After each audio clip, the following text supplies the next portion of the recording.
প্রবেশের কোনো সুযোগ নাই।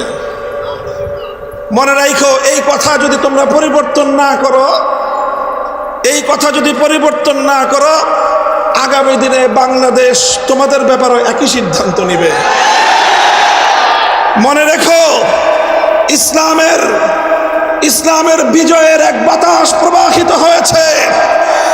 সেই বাতাস ইমারতে ইসলামিয়া কায়েম করেছে। সেই হাওয়ায় দুলতে দুলতে আমেরিকার নেতৃত্বাধীন পশ্চিমা জগৎ পরাজয় মেনে নিয়েছে। সেই বাতাসে দুলতে দুলতে হামাসের কাছে ইসরায়েল নতি স্বীকার করতে বাধ্য হবে। সেই হাওয়া বাংলার মাটিতে লেগেছে।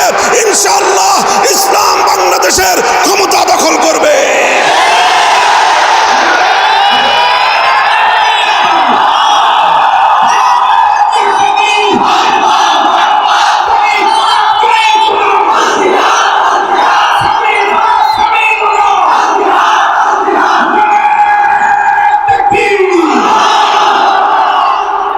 কথাটা আমাদের পরিষ্কার। অন্যান্য ধর্মের ব্যাপারে আমার কোনো কথা নাই। আমি যতটুকু তুলনামূলক ধর্মতত্ত্ব নিয়ে পড়াশোনা করেছি, জেনেছি, শুনেছি, অন্য কোনো ধর্ম রাজনৈতিকভাবে বিজয়ী হওয়ার অভিলাষ রাখে না। এই জন্য ওই সকল ধর্মগুলো রাজনীতিতে থাকবে কি থাকবে না, সেটা তাদের ধর্ম প্রণেতা যারা আছে, ধর্মের নিয়ন্ত্রক যারা আছে, অন্য সবগুলো ধর্ম নিয়ন্ত্রণ করে মানুষ। একমাত্র ইসলাম ধর্ম এমন যে তার নিয়ন্ত্রণের বাগডোর কোনো মানুষের হাতে নয়, বরং স্বয়ং আল্লাহর হাতে। আল্লাহ যেভাবে ইসলামকে তরতিব দিয়েছেন, সেটআপ দিয়েছেন, এখানে কিয়ামত পর্যন্ত এক নক্তার পরিবর্তন করার সুযোগ কারো জন্য নাই। এবং ইসলামকে আল্লাহ পাক দুনিয়াতে রাজনৈতিকভাবেও বিজয়ী হওয়ার জন্য পাঠিয়েছেন। একটা কথা শেষ। 2 নম্বর কথা, হযরত রাসূল আকরাম সাল্লাল্লাহু আলাইহি ওয়াসাল্লামের মক্কা বিজয়ের সময়ের একটা ঘটনা আমি বলবো ছোট্ট করে। আল্লাহর নবী মক্কা বিজয়ের পরে আম্মা জান হযরত আয়েশা রাদিয়াল্লাহু আনহার কাছে নিজের একটা আকাঙ্ক্ষা ব্যক্ত করলেন, অভিব্যক্তি ব্যক্ত করলেন যে আমার মনে চায় আমি আল্লাহর ঘর বাইতুল্লাহ শরীফের মধ্যে 3টা পরিবর্তন আনি। কয়টা পরিবর্তন? 3টা। প্রথম পরিবর্তন হলো, আমার মনে চায় আমি বাইতুল্লাহ শরীফটাকে ইব্রাহিম আলাইহিস সালাতু ওয়াস সালামের বেনা, ওনার ভিত্তির উপর পুনর্নির্মাণ করি। অর্থাৎ লম্বা ইতিহাস, বর্তমান যে কাবা শরীফ, এটা ইব্রাহিম আলাইহিস সালাতু ওয়াস সালামের বানানো কাবা থেকে 2/3 নিয়ে বাইতুল্লাহ, আর 1/3 বাইতুল্লাহ শরীফের বাইরে আছে, যেটা হাতিম দিয়ে ঘেরাও করে রাখা। নবীজি বলেন আমার আকাঙ্ক্ষা হয় যে ওই 1/3 যেটা বাইতুল্লাহর বাইরে আছে সেটাকেও বাইতুল্লাহর ভিতরে অন্তর্ভুক্ত করে দেই। এটা হলো একটা পরিবর্তন করতে মনে চায়। দ্বিতীয় পরিবর্তন করতে মনে চায় যে আমি বাইতুল্লাহর দরজাটা, এখন মানুষের মাথা সমান উঁচু আছে বাইতুল্লাহর দরজার পাটাতন, আমার মনে চায় সেটাকে ভেঙে জমিনের সাথে মিশিয়ে দেই।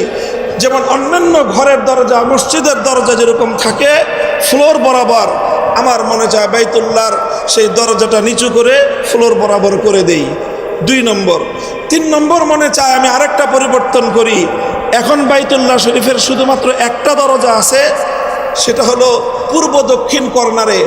আমার মনে চায় ঠিক এই পূর্ব দরজা বরাবর পশ্চিম দিক দিয়ে আরেকটা দরজা বানিয়ে দেই, যাতে মানুষ এক দরজা দিয়ে বাইতুল্লাহ শরীফে ঢুকে আরেক দরজা দিয়ে বের হয়ে যেতে পারে। সেক্ষেত্রে অধিক পরিমাণ মানুষ আল্লাহর ঘর বাইতুল্লাহ শরীফের মধ্যে কাবা শরীফের ভিতরে ঢুকবার সুযোগ পাবে। কয়টা পরিবর্তন? আকাঙ্ক্ষা ব্যক্ত করলেন কে? স্বয়ং আল্লাহর রাসূল সাল্লাল্লাহু আলাইহি ওয়াসাল্লাম। এটা বুখারী শরীফ সহ সমস্ত হাদিসের কিতাবের মধ্যে এই কথা বর্ণিত আছে। এই কথা আল্লাহর নবীজি বলছেন কখন? মক্কায় পরাজিত অবস্থায় না বিজয়ী অবস্থায়?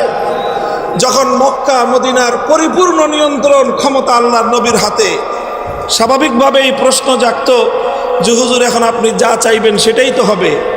তো আপনি মক্কা বাইতুল্লাহকে পুনর্নির্মাণ করেন, বড় করে দেন, দরজা নামায় দেন, আরেকটা দরজা বানায় দেন, আপনি যা বলবেন সেটাই তো ফরমান, সেটাই রাষ্ট্রীয় হুকুম, সেটাই শরীয়তের হুকুম, আপনার কথার সাথে তো বিরোধ করবার কারো শক্তি এখন আর নাই।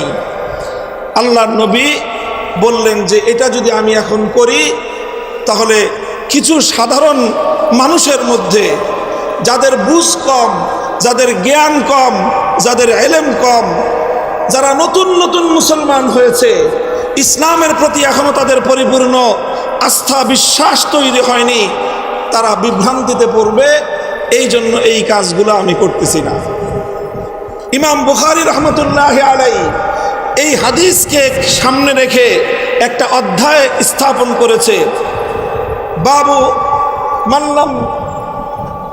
বাবু মান তারাকা বাযাল ইখতিয়ার মাখাফাতা আন ইয়াকসুরা ফাহমু বাযিস সামি' ফায়াকাউ ফি আশাদ্দা মিনহু। ইমাম বুখারী বলেছেন যে অনেক অনেক উত্তম কাজ ছেড়ে দিতে হয়। কি করতে হয়? কিছু কিছু উত্তম কাজ ছেড়ে দিতে হয়। কেন? কারণ ওই উত্তম কাজটা করতে গেলে কিছু মানুষ সেটা বুঝতে পারবে না, না বুঝে তারা অনেক বড় বিভ্রান্তিতে পড়ে যাবে। সেই সকল মানুষগুলোকে বিভ্রান্তির হাত থেকে বাঁচানোর জন্য মাঝে মাঝে কিছু কিছু উত্তম কাজও ছেড়ে দিতে হয়। যেমন এই ক্ষেত্রে আল্লাহর নবী বাইতুল্লাহ শরীফকে সংস্কার করার কাজটা করেন নাই, ছেড়ে দিয়েছেন। কেন? যাতে ওই নব মুসলিম মানুষগুলো যেন বিভ্রান্তির শিকার না হয়ে যায়।